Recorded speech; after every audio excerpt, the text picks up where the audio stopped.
Hello everybody and welcome back to a brand new WHO Bulletin. This is a bit of a fun one. I was very excited, but I feel a little bit ill today, so this isn't going to be the usual energy, as you can probably imagine, but it is a very exciting week. We have had two brand new episodes of Doctor Who to talk about.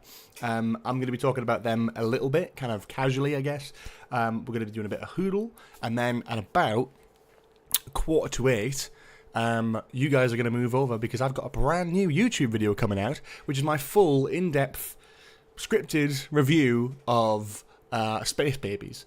The Devil's Chord review will probably come later on this week if I get a bit of time, but it depends, of course, how well I'm feeling to, crack on and record that. But we are here tonight to do a little bit of that. We'll just not be doing Twitch later. We're just going to be doing the WHO Bulletin here on YouTube, and then video launch, which obviously is pre-recorded, so you guys can just enjoy that in your own time, but join us for the premiere if you're around. Welcome to Dr. Master, Mr. Scarlo, Steam Rocks, Oasis Central, and anyone else who is tuned in today. We're going to start with the Hoodle, as always. If you're not aware of what Hoodle is, we do it every week. It is like a little thing where you get an image and you've got to try and guess what it is. People do it every single day. I haven't got the time to do it every single day, so I end up saving them up for a week and doing them on stream because it's quite fun. And already I'm kind of hit with one that I really just don't know. But I'm going to guess, weirdly enough, Stolen Earth, because I'm thinking this is Unit HQ and it's New York City. No? Okay, I was wrong there. Jammy Dodger, Bells of St. John. Okay, yeah, that checks out. Very good. That's a good one. I thought with that, just the quality of it, I thought this was when the Daleks attacks in New York City. Maybe one just like an extra who's like fallen to the floor. But no. Next. Oh, well, that's just annoying, isn't it? What even is that? I have no idea. Just Devil's Chord? Fucking who knows? Is this classic? This looks kind of classic, I can't lie. This is like quite old. Or at least Series 1. Maybe it's Rose. Oh yeah, it is Rose, because you can see the plastic hand there, look. What is that from? Oh, the elevator. It's the lift doors, isn't it? Brilliant, okay. That's good. Yeah. Love a bit of that. This one.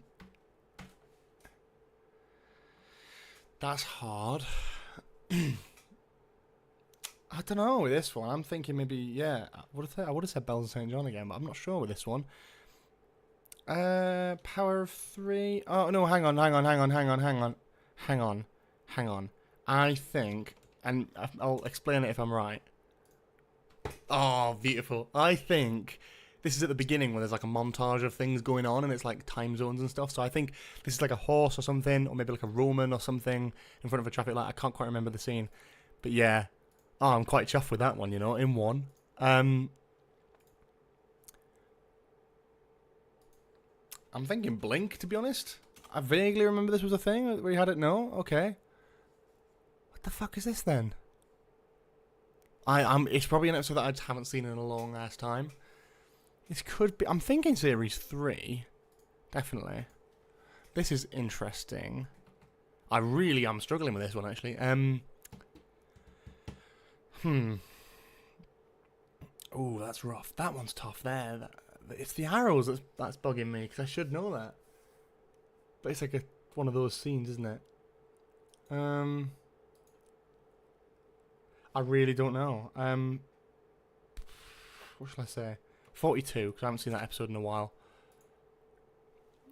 What does that even say? Agatha Christie, hang on. Is that Unicorn and the Wasp, then? It is. So where the fuck is this? I don't remember that with the arrows. And I don't recall whatever this is either. Where's the arrows from? For those who know.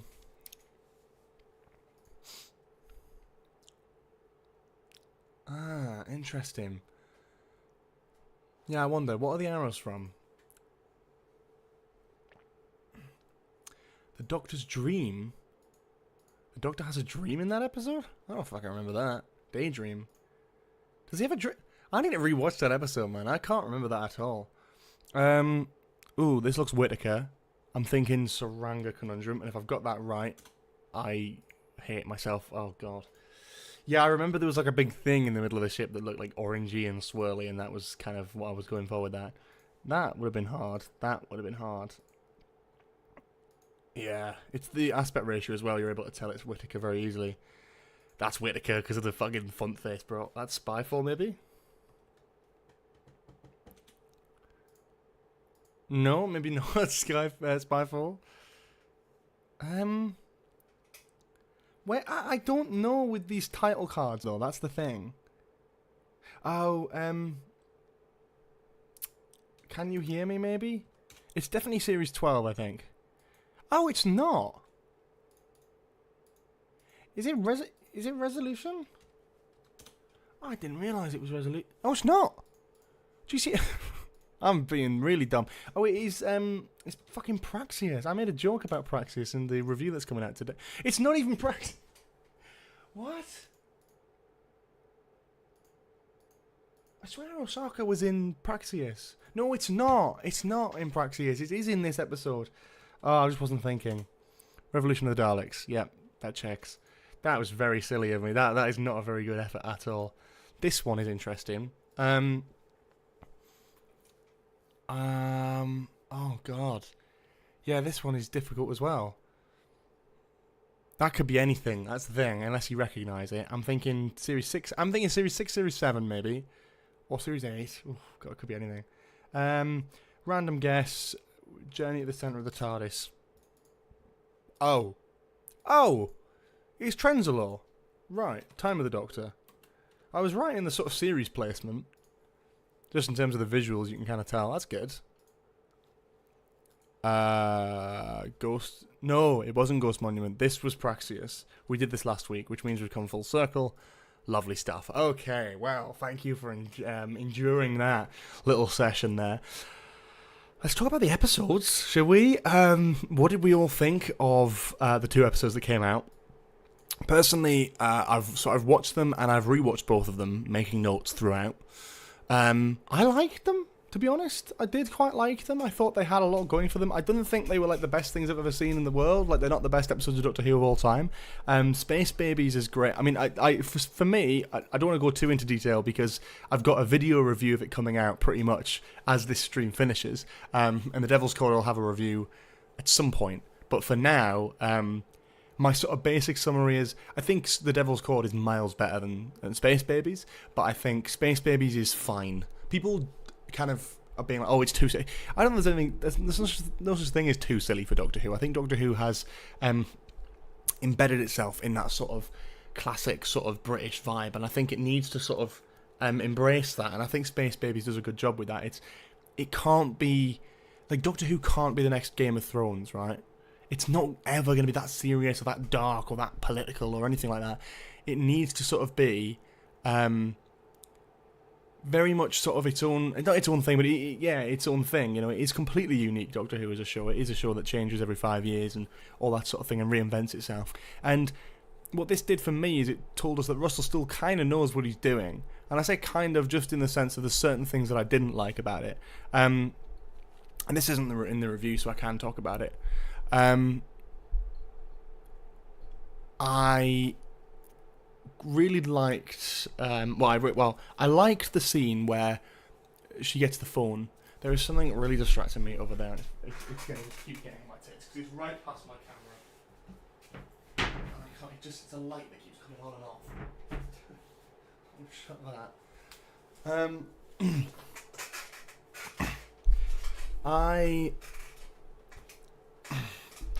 Basically, yeah. Sorry. So, yeah, the scene where she gets the phone call and all that sort of thing. I think a lot of people are making the comparison of End of the World, and I think that's a fair comparison to make because it's basically the same scene. And the one in End of the World is a lot better. However, there's a balance, isn't there, right? A lot of people will criticise it because it's not as good as the one from End of the World, and End of the World was more emotional and felt more deserved, and that's completely correct. I agree with that. My only thing is, actually, I don't know if that's... I don't think it's a fair comparison in that sense, because I think if it was exactly the same, and it did do the same sort of emotional vibe of that scene, then it would have just been called, like, it's just copying, you know, the original, right? and not changing anything. Whereas this, it did that same scene, probably not the same level of emotion, but it did do it in a new sort of way, and it changed it up a little bit. And I think that's my thing of it. A lot of people are blindly sort of criticising it and going, well, this isn't as good as that. And that's probably true. I do prefer the scene from End of the World, and I think I probably prefer the End of the World as an episode overall, in terms of what it does for the Doctor and Companion. I think that something I have noticed with these episodes, these first two, is that it is struggling a little bit in terms of how much it can kind of do in such a short space of time. When Doctor Who started in 2005 and it was 45 minutes, I didn't ever feel like the episode was sort of rushing to get through. Whereas with this, and more so with Devil's Chord, I felt like there were stuff that you could have lingered on more. And we actually do know that there is stuff on the cutting room floor. I talk about this in the review, but with the Space Babies, you've got the whole thing of the Push the Button song, which was probably supposed to be included towards the beginning, but was cut out entirely. And then in the Devil's Chord, the actress who played Cilla Black sort of mentioned that a lot of her scenes had been left to the cutting room floor, which implied that actually she had a lot more to do in the original episode for the Devil's Chord. And I think that's a shame, because it would have been nice to see more from that episode, and you know, to see what we could get in terms of, you know, if we had extra footage and we had extra stuff that added to the story and didn't make it feel as rushed, then why couldn't we have it as an hour? Fair enough if you're filming and writing to get within that time frame and you haven't got anything to sort of extend it, but if you've got up to an hour, why not just make the episodes an hour, you know? It seems like a weird sort of scheduling thing, like an intentional choice to keep it shorter. And yeah, the whole thing with Push the Button is weird. But yeah, I wonder if the baby's called Eric because it was Ncuti's character in Sex Ed. That is a good shout. I never even thought about that, to be honest, until just now. That's great. It's a great little reference there, if that is how it is. They've not mentioned it in Unleashed or anything, so I would have thought that would have been a good mention, but maybe not. What do you think about the 6-month time gap? I hate it. It's the one thing I really, really don't like about the Devil's Chord, to be honest. It's the one thing... Ooh, there we go. It's the one thing that I'm really not too keen on. I think it's something that... I love the Devil's Chord, and I think there's a lot of good stuff in that episode, and a lot of stuff that I absolutely adore, and even on rewatch, I was like grinning ear to ear most of the episode. That line is two things. One, it's fucking ridiculous. Such an avoidable thing to put in there. It makes you sort of think that maybe this episode was supposed to come later in the series, and they just sort of forgot about that line when they changed the order around. But I don't really mind that. It's just that whole thing of 6 months have passed between then and now. Do I think it'll actually affect the character dynamic of the two? Probably not, actually. It doesn't really matter at the end of the day, because she doesn't actually go home to June, July 2024. It's like an alternate reality. She could have went to the year 2035. It wouldn't have made a difference. The whole point is that the world has ended. That is the point of that scene. So in my mind, I'm just going to kind of forget that and just sort of crack on as per. Because you're right, it does remove a lot of development, but the fact of the matter is, it is things like that do create sort of dangerous things for fans who sort of want to really, you know, build the stories up and understand the motivation, even just general TV viewing, understand the motivations of each character and stuff. You want to know what's going on. And if a character says something like that, you know there's 6 months that have happened off screen between two episodes that came out on the same night. The other side of that I have is that people need to chill the fuck out. Like, I found people who, like, and I like, look, no hate to people who are tweeting about this. If it annoys you, that's fine. It's completely your space to do so and complain about that. And it's a valid complaint. Just express that. Like, I don't like it either. But some people I find just only talk about this one line of dialogue. This less than a sentence of dialogue out of a whole, like, 50-minute episode of Doctor Who. And it just feels like a shame, really. It just feels like a big shame to me that is what we focus on. And then we get to the ending, which is sort of, I don't know. I cringed when I first saw it, and I cringed when I saw it again, and I keep cringing. However, every time I see it, it gets slightly less cringeworthy, and I can kind of just accept it. It's one of those many things in Doctor Who, and I'll put the emphasis on many things in Doctor Who, that if I was watching and someone walked in and I felt the need to explain what I was watching, I'd be really embarrassed, right? It's one of those scenes, but it's not the only one in Doctor Who. Let's not pretend that our show here is all great and crystal clean, and it's not. It is at the best of times a bit cringe and a bit silly, and that is Doctor Who at its core. Some of it is incredible, right? Some of it is absolutely brilliant, right? World Enough and Time, incredible, right? But my point is like Doctor Who always has a bit of silly in there, and you're allowed that, and I think that's the nature of the show, and I would never want to remove that. But it's one of those things as a fan that you're sort of like, oh, I'm cringing because of the possibility of someone seeing me watching this and me having to explain myself of like, oh yeah, this is the show I really like and dedicate all my time to. But I quite like it. I think that song will be referenced again, always a twist at the end. I think that'll definitely be something that's a bit more intentional. There's the stuff with Susan, which I think is really interesting as well in The Devil's Chord. It's funny, I have a lot more to say about The Devil's Chord than Space Babies. You'll see my Space Babies review very shortly.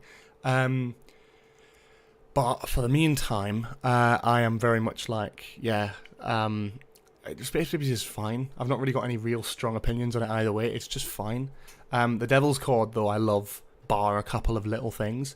So I'm not sure what I'm going to give Devil's Chord when I actually write the review, but it'll probably be up there. Fucking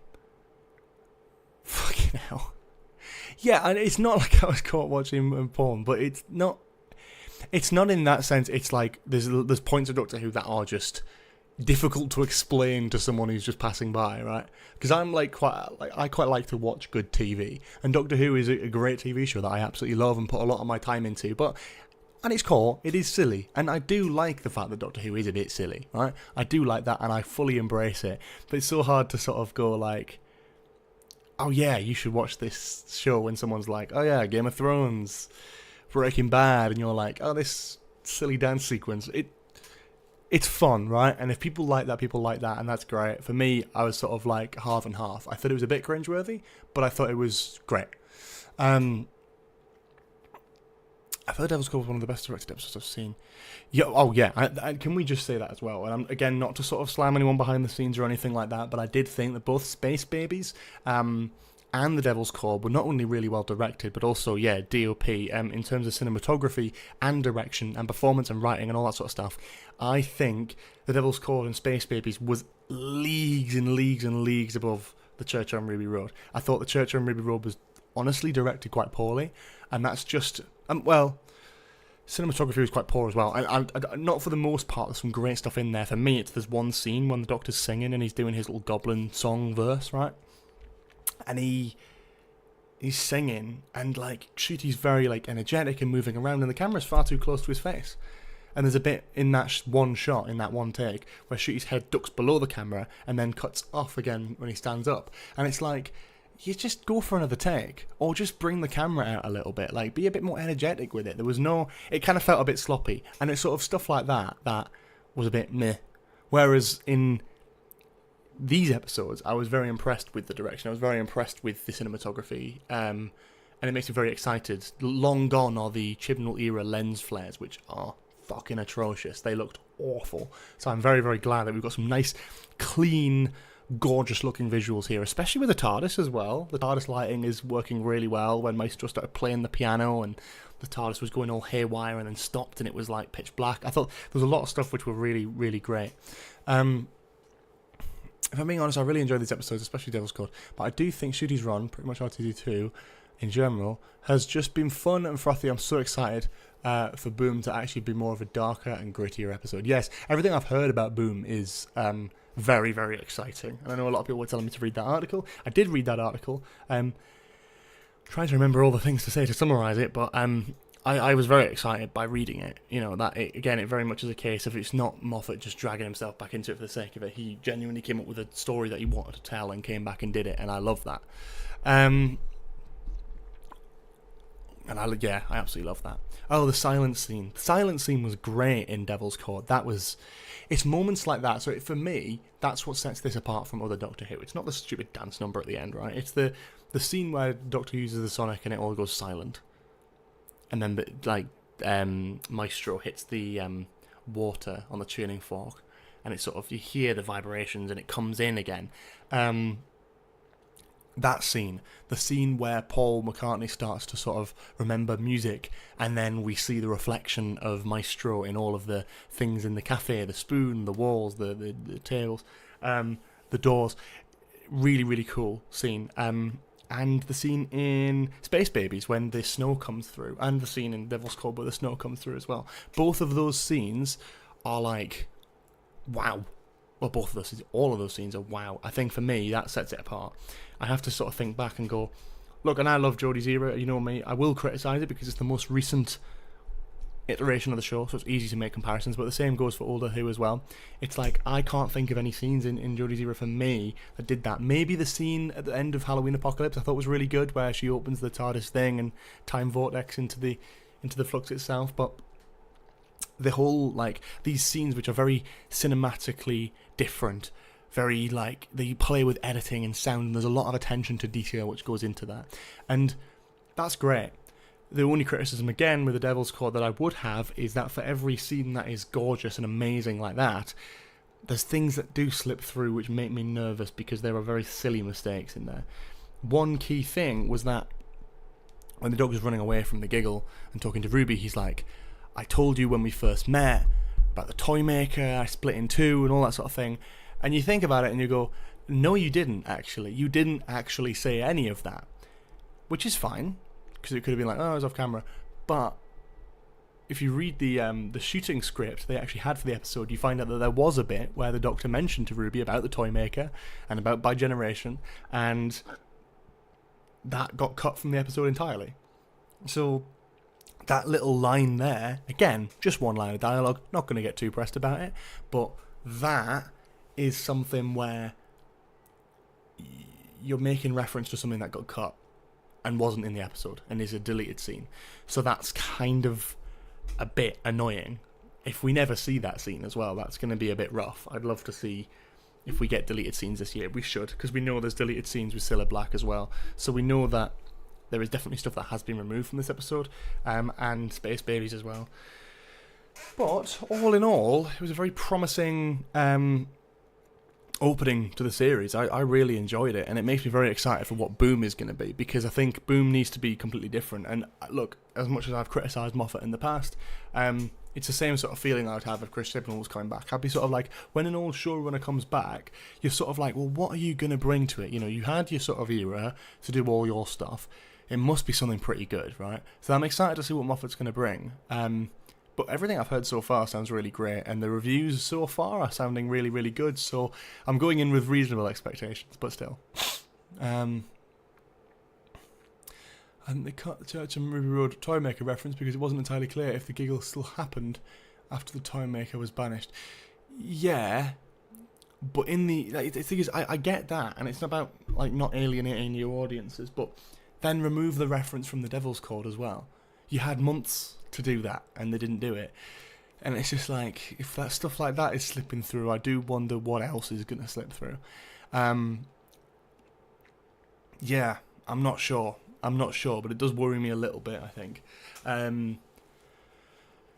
But for the most part, these episodes were great, and I really, really enjoyed them. I thought they were a real breath of fresh air. I thought there's some really good stuff in there. I'm very excited to sort of see what comes for the rest of the series as well. Yeah, I'm just really excited about it. I think it's really great to have a good Doctor Who back. I don't think these were perfect episodes. Let's also bear that in mind. It's like, I've seen better episodes of Doctor Who, but I think for what they are supposed to be, they work brilliantly. And the Devil's Chord especially, I was absolutely blown away by Jinx Monsoon's performance. Their performance as Maestro was just incredible. And I know it's not everyone's cup of tea, but for me, it was that sort of perfect balance of like Pennywise and a bit like Rocky Horror Picture Show as well, a little bit. There's a lot of that which I thought was brilliant, and it gave off the sort of happy and jolly and kind of fun, but also kind of scary as well. And I think that really worked, and Jinx Monsoon got that down to a T. Especially with the Pennywise references, there's a few little things here and there. Obviously, when she's appearing, when they're appearing in the reflections, in the metal in the cafe, and like laughing and taunting the Doctor, that was very like Tim Curry Pennywise, and I love that. And then we have the sort of, as we see Maestro throughout the episode, their makeup and their costume changes. When we see them in the conductor's outfit at the end of the episode, their makeup is slightly different. You can go back and look at this, but their makeup at the beginning of the episode is a lot more sort of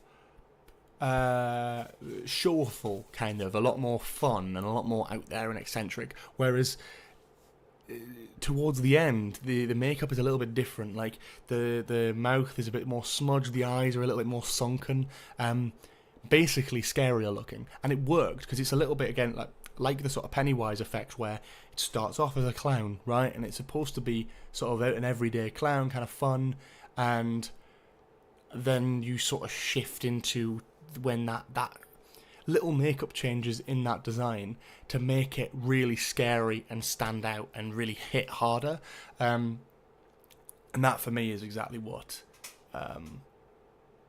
that's exactly what I liked about the Devil's Chord and Maestro as a character, as they really sort of took that and ran with it. Subtle changes in makeup like that really sell it. And I loved that development, because Maestro genuinely kind of scared me towards the end of the episode. The big issue I'm having with RTD2, I should just say, at the moment actually, he's so obsessed with pacing that he's cutting down the character moments and scenes with other characters so the episode doesn't slow down. Yeah, that is true a little bit actually. I think there are things that are missing that could still be in here, and I kind of like the slower moments. I kind of like the slower pacing sometimes. I'm hoping I'm hoping that Boom will bring that a little bit, as will hopefully 73 Yards. I think Space Babies is energetic and wild and space age and whatever, right? And that's fair enough. And even the Devil's Chord is kind of a bit larger than life. You're playing with gods and music and a lot of stuff, like very weird, very wonderful, but kind of works with that sort of fast pace. Something like Boom probably wouldn't. Something like 73 Yards, like a Welsh folktale, that needs to sort of take time and build on those emotional, slower moments. And I'm kind of hoping that's the case. I'm kind of hoping that we started the series very energetic and we slow down a little bit and then pick up towards the end again. I think it's kind of a good way to ease you into it and kind of really get to know the characters. And I think if you go in expecting it to all be as fast and ridiculous as Space Babies and Devil's Chord, you'll be pleasantly surprised by where it goes, maybe. And that's what I'm hoping anyway. Yeah. Oh man, I feel very ill.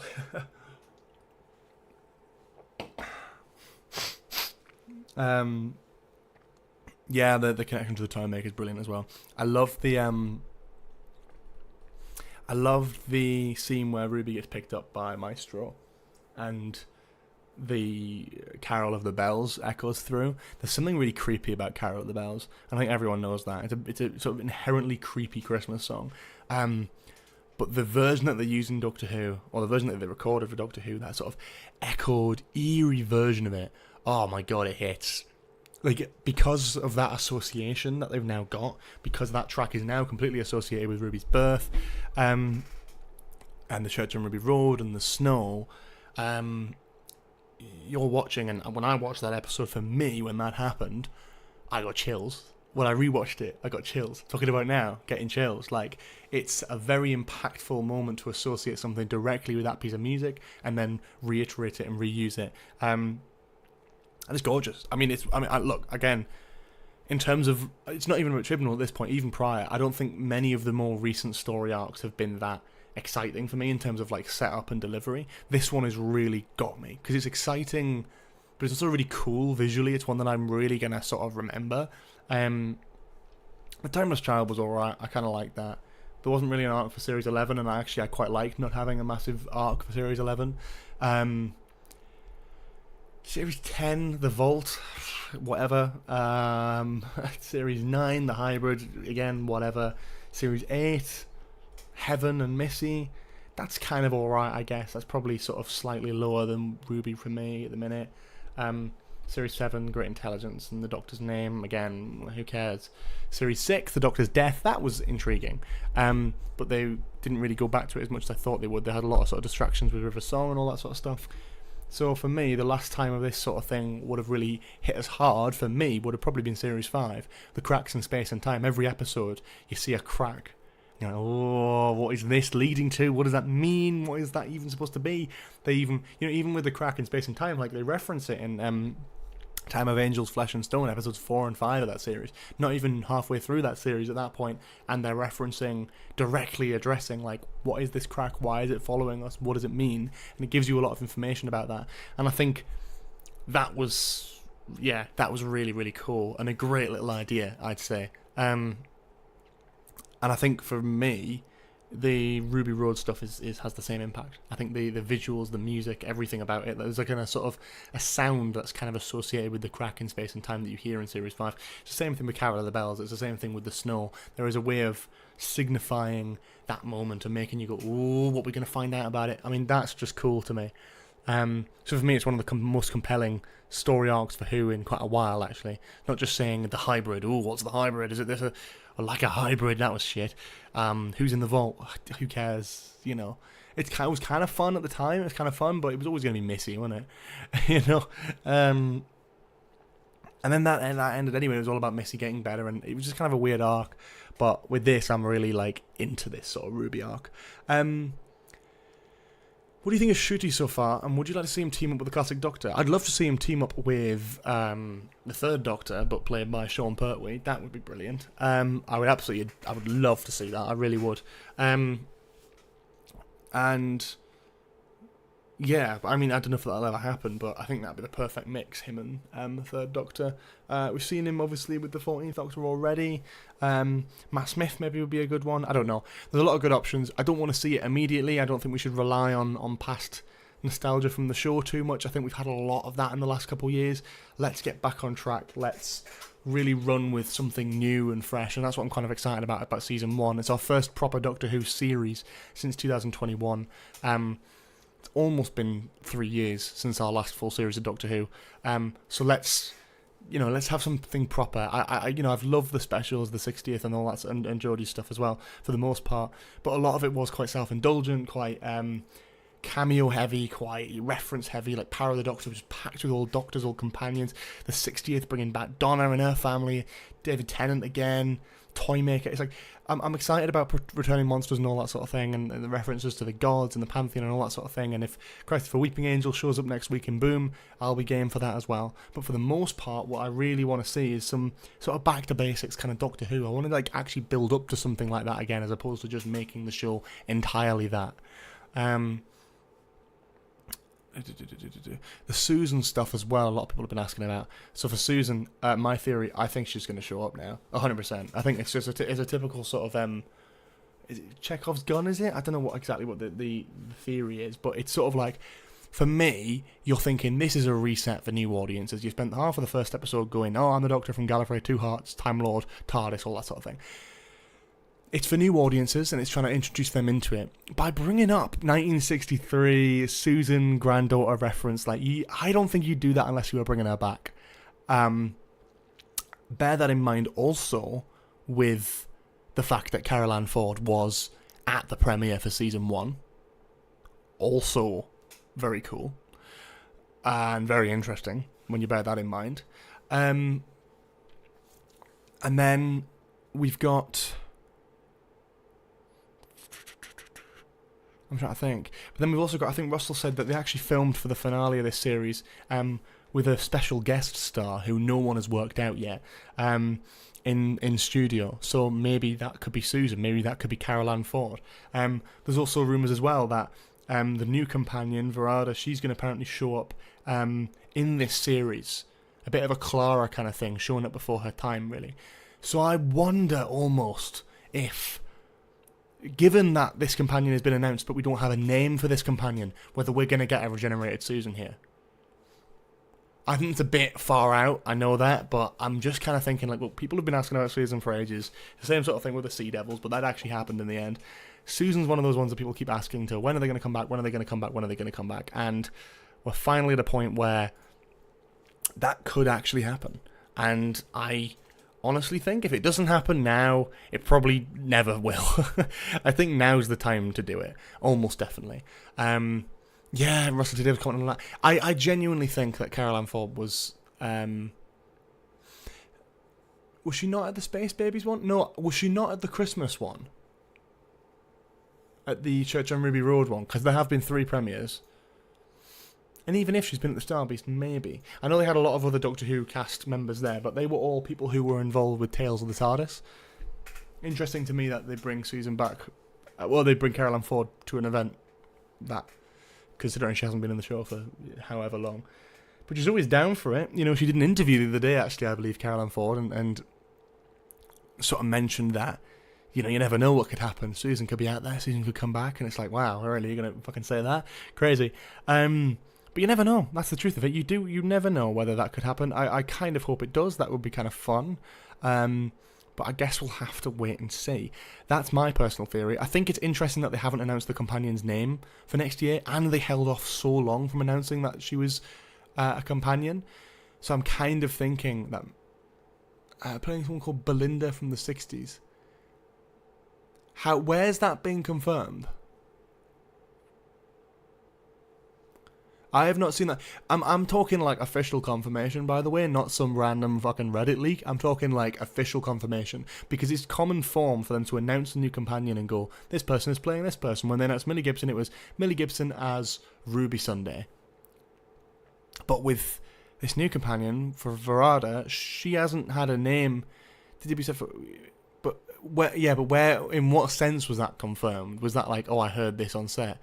But yeah, exactly. You need to remember when they filmed with Michelle Gomez in Series 8, they announced her as the Rani on set, just in case it leaked.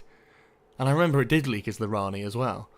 I would not trust people on Twitter. I don't care who it is, I just wouldn't. I think it's like, oh, well and good saying one thing. I don't know. I think it would be... for me, it's like ignoring that someone has said that, right? Why would they not announce, if it's Belinda, if it's just some random person, why wouldn't they just announce that with the companion announcement? When they announced Verada was going to be in the next series, joining the TARDIS team, why wouldn't they say that, oh, Verada is joining us as the character Belinda, right? Why wouldn't they say that? Unless it was an on-set cover-up, which it does happen quite a lot. They do disguise names quite a lot.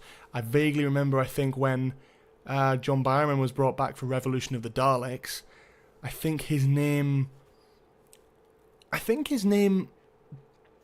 on set might have been like Rose Tyler or something. I'm sure it was like a Bad Wolf, Billy Piper cover-up to be like, if this leaks, then people will think Billy Piper's in this, not John Barrowman, right? It's the same thing whenever they do big characters like that, especially when they're filming so far ahead, and especially when you've got people like that on Twitter who just kind of follow the production around and, you know, catch their every move. So for me, I'm thinking that if that's been heard from a production thing on a set, then I would guess that that is a cover-up for something. I'm not saying she's Susan. She might just be some new companion, right? But I think, just with that reference, and what Carol Ann Ford said about potentially coming back or potentially being out there somewhere, about them mentioning that, oh, I had a granddaughter in 1963, we used to live over there. Where's your granddaughter now? I don't know. But that Time Lord genocide, she might be dead somewhere. It's like, that's really odd dialogue when you're trying to do like a hard reset for the show. Like, why would you bring up Susan? Because it just confuses things. It is interesting, and it's great for fans, but I don't think it's a reference. I think it's fully intentional to sort of drop that in there. Hence why this probably was going to be a later episode in the series, leading directly into, of course, Susan potentially being in the finale. We've got, obviously, Susan Twist, who's playing a character called S Triad, or Susan Triad, or whatever. That could be to do with it. We don't know. The truth of the matter is we really, really don't know. But if there is a special guest star for the finale that none of us know about or have seen anything from, and we've got a new companion joining next year, and for the first time in, I think, probably for the first time in sort of companion announcement history, we've had it officially announced by the socials team, and they've not told us who the new character's name is.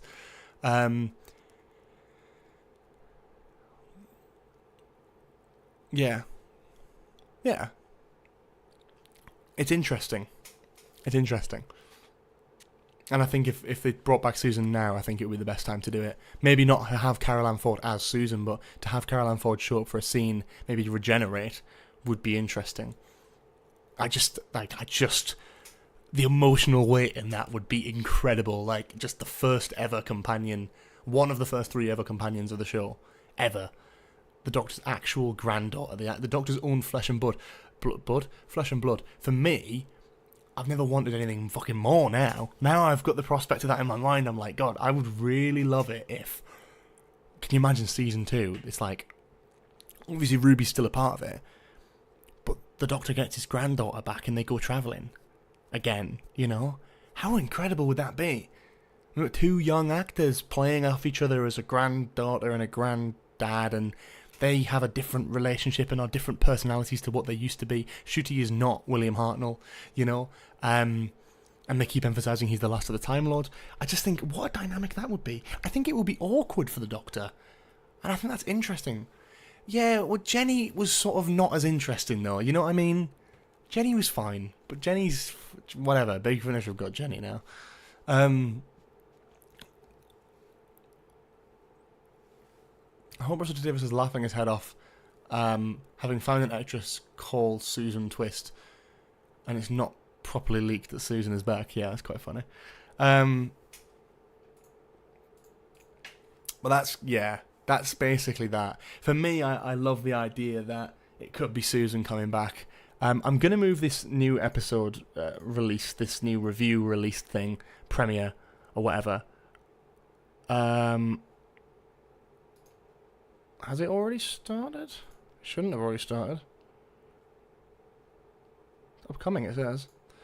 I'm going to move it to fucking 8 o'clock if I can, if it lets me. Shouldn't have already fucking started. It literally hasn't already started. What do you mean you can't reschedule it? That's dumb as fuck. Am I going mad? The premiere hasn't started, has it? No, it says starts in 5 minutes. What's it fucking cooking? Oh man, this is very silly now.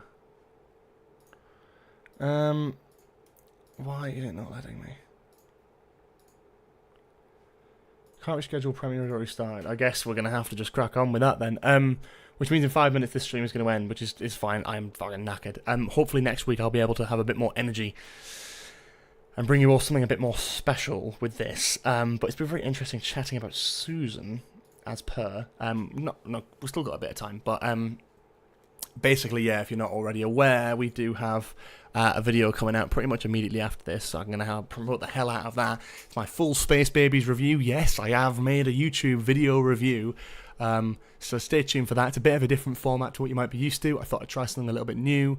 We haven't mentioned Moffat's Christmas stuff, but we can. Moffat has announced that, almost accidentally in an interview, that he will be writing this year's Christmas special, which is called Joy to the World, which is really cool, and I really like that. It's cool because it's the first time we've got a sort of non-showrunner writing a Christmas episode. Obviously, Moffat's been a showrunner, but he's not the current showrunner, so that's the first time that's happened.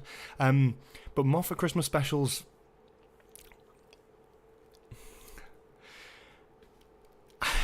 they've been interesting, to say the least. And I'm not trying to say, like, this is one thing or another, right? It was always Russell's Christmas specials that I preferred the most, right? I have to say, those were the ones that I liked the most overall.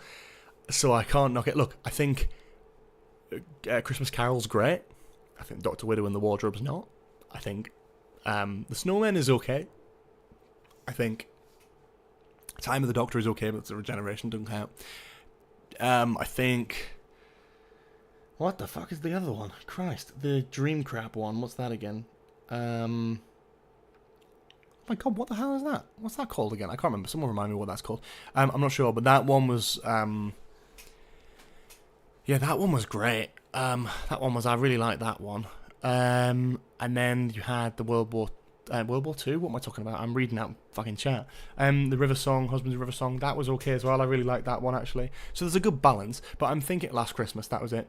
I'm thinking maybe what they'll do is it's sort of Russell's Christmas concept, but with Stephen's writing, and I think that could really make something special. I think Joy to the World, something a bit more spacey. We know there's a guest star in it. So I'm kind of interested, but I'm interested to see what they're going to do with that. I hope it's something a bit more Christmas Carol-y than Dr. Widow and the Wardrobe. I think they tried to do 2 years running there where they did it a little bit too fairy tale-y, and I think Christmas Carol worked really well. Dr. Widow and the Wardrobe did not.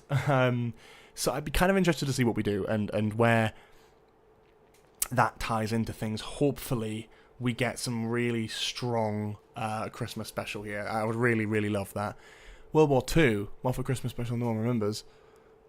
It's meant to be set around World War II. Interesting, I didn't know that. Most underrated Christmas special? I don't think there is an underrated Christmas special. I think all the ones that are highly rated are the good ones, in my opinion. I think Husbands and River Song could probably do a little bit better in people's lists. I think that is actually not a bad Christmas special at all. But yeah, anyway, we're going to wrap up because I am exhausted and I'm ill. So I'm going to leave you with, of course, my YouTube review of Space Babies. Stay tuned for a review of The Devil's Chord. Please like, subscribe, comment, interact, do everything you can. Would really, really appreciate all the support on this. Obviously, it's the first proper YouTube video I've made in quite a while, especially a Doctor Who review, probably the first one since last year. But this is a proper new, fully scripted one that I'm really excited about. So please do check it out. Please do stay tuned. When this stream ends, it should shift all of you guys over there anyway, but if not, click the link in the chat, get that open, and get ready to watch my review of that. In the meantime, I'll be back with you guys next week to talk about Boom, and yeah, I guess we'll go from there, to be honest. Thank you for tuning in. If you're not already in the Discord, of course, check that out as well. Link in the description. All the links are in the description. Podcast, Discord, all that sort of stuff. So if you want to stay tuned with the stuff that I make and all that sort of lovely shit, then please go and check that out. In the meantime, yes, enjoy the Doctor Who Space Babies review over on my channel, starting now. And yeah, see you guys later. Bye-bye.